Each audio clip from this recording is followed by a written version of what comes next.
Hello there and welcome to my review of The Spy Who Loved Me, the third film to star Roger Moore as James Bond. This film sees Bond teaming up with a Russian agent named XXX in order to track down some missing British and Russian submarines. What XXX doesn't know is that Bond is actually responsible for killing her lover several weeks earlier in a previous mission. Once she finds out, she is then torn between completing her mission with Bond or getting revenge by killing him. This film has a really cracking introduction, a pre-credit sequence if you will. It's divided between some scenes that introduce us to the character of XXX, this female Russian counterpart to Bond, and between an action sequence involving Bond. It's that kind of harks back to On Her Majesty's Secret Service. We get a ski slope set action set piece which ends on a really amazing stunt, really brilliant classic Bond stunt. Which is only let down a little bit, that's seen by some typically bad rear projection, which this franchise has often been guilty of, and there's also a slightly misjudged score. I mean, this was the late 70s, so we were very much into the disco era, and a bit of that kind of seeps into the score. I don't really like it, but it's not enough to derail what is a really good opening set piece. The opening credit sequence too is really very good. It has a very Russian flavour to it in the visuals, and the song that goes along with it is one of my favourites. It's a real standout track in regards to Bond themes. Moore also shows some darkness in his character in this film, the kind that we were used to seeing with Connery.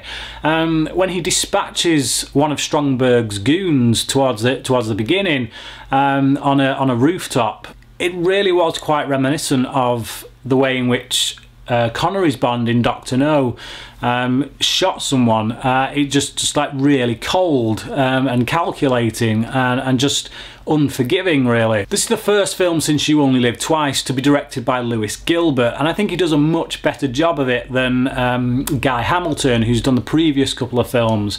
I think he has much more visual flair, a better understanding of what works cinematically. It's also interesting that upon his return he's kind of taking some ideas that he used in his last Bond film. In You Only Live Twice we saw this spaceship that would swallow other spaceships, and in this one we get this big tanker that swallows up submarines. It's kind of ripped straight from that film, so it's interesting that they get Gilbert back to do this. I really like the main villain here too. Is a vast improvement on the previous villain played by Christopher Lee. Here it's Stromberg, and he's played by Kurt Jurgens. I really like the delivery by Jurgens. The character on paper, I don't know if he's that great of a villain, but certainly the way Jurgens portrays him, it elevates him, I think, and it becomes an intriguing character. He's essentially just an environmentalist nut, but I get him on board with him because of the performance by Jurgens. And this is the film that also introduced us to the character of Jaws. Now, I have some very specific thoughts on Jaws, which I don't really want to cover until I get to Moonraker, but certainly in this film he's a character who has quite a lot of menace. He's a good character, he's a good henchman, not one of the best, the way a lot of people would try to suggest, but yeah, certainly an intriguing one, and in this film a very menacing one too. They do slightly overplay it with the character of Jaws, but by the number of death-defying scrapes he gets into. We just, time and time again throughout the film, we see him get hit by something that should kill any ordinary man, and then he gets up and walks away and just brushes himself off. A couple of times would have been quite amusing, but they just overplay that a little bit too much. Ken Adam also outdoes himself here with his production design. This is probably some of his best work since You Only Live Twice, and when we go to the tanker lair of Stromberg's, in which he's swallowed up these submarines, just the design of that set is absolutely breathtaking. It's huge, absolutely huge, but it's brilliant to look at, and I just sit back and admire the craftsmanship that has gone into that. The character of XXX, as played by Barbara Bach, on paper at any rate, is a really good character, a really strong character. The strongest since Diana Rigg as Tracy from On Her Majesty's Secret Service.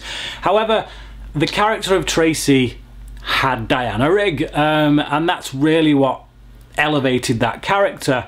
And in this film, I don't feel that Barbara Bach has the chops to do that kind of justice to this character. Like I say, on paper, great character, really well written, an equal to Bond, you might say, but the delivery by Bach here, it just doesn't sell it. It's bad casting, and I wish they'd have gone more the route of a Diana Rigg or someone like that who really had the chops to pull it off. As usual, we do get the moments of misjudged humour that we're now accustomed to in the Bond franchise. We get this scene in which Bond and Triple X are driving away in this beat up van with this over-the-top brass band music playing. It's meant to be funny. It isn't. Bond gets another car here in the shape of the Lotus Esprit, and this is a fantastic vehicle. It's full of all manner of gadgets. It's probably the best car of the series so far, to be honest. Unfortunately, it does kind of become a little undermined by being placed in some water scenes. Again, that's what shows us how cool the car is, but on the flip side of that, it's an underwater scene, and a lot of underwater scenes in Bond films, like this one, do tend to be quite dull. The finale to this film is also really spectacular. Just seeing the destruction of Ken Adams' set, it's just one of the best things about this film, to be honest. It pulls you into the action because it's a real set, something that's actually been built, something you can see, that you can physically feel like you can reach out and touch. It makes the action a lot more enjoyable to watch. And overall, this film, action-wise, is much better than The Man with the Golden Gun, which I thought in the action stakes just was a real big letdown. We're back on track with this film with that regard, but also with regards to story and with regards to character. This is an infinitely better film than the last one, and I give this film a 7 out of 10. So if you've seen this film, I want to know, what is your favourite set design by Ken Adam throughout this series? Which one of his sets is the one that grabs you most? Comment below, let me know, and until next time, thanks for watching.